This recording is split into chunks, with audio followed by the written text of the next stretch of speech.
But in neighboring Bangladesh, another secularist blogger has been murdered brutally today. Niloy Neel is the fourth blogger this year who was hacked to death by 5 suspected extremist militants. The assailants entered his room and hacked the blogger with a machete.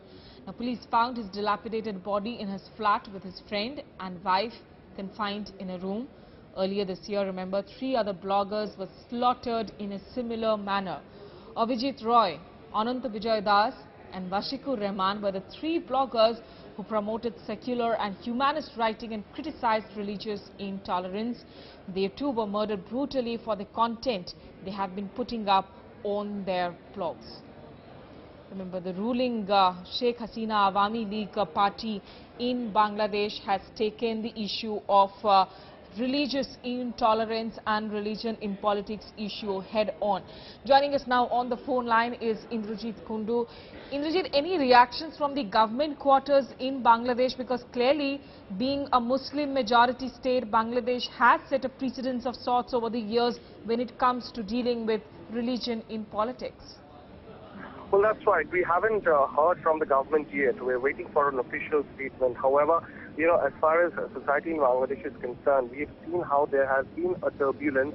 A section of the liberal society, students especially from Dhaka University, they have formed this Gano Jagaran Mancha, and we're talking about Dr. Imran H. Sarkar, one of the students of Dhaka University, under whose aegis all these bloggers have been working on a platform. So Anant Vijay Das, Avijit Roy, Washikur Rahman, they all belong to the same coterie of people who are trying to wage a war against radicalization of the youth. And these people have also been, campaigning for stern punishment against all the Razakars or the, radicals who had actually brought in a lot of torment and torture on Bangladeshis during the 1971 war. That has been gaining momentum.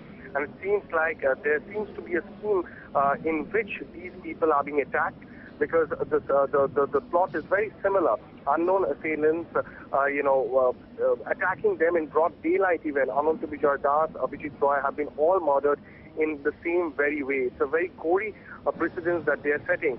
So a lot of answering to do as far as the government in Bangladesh is concerned as to how they are going to provide protection.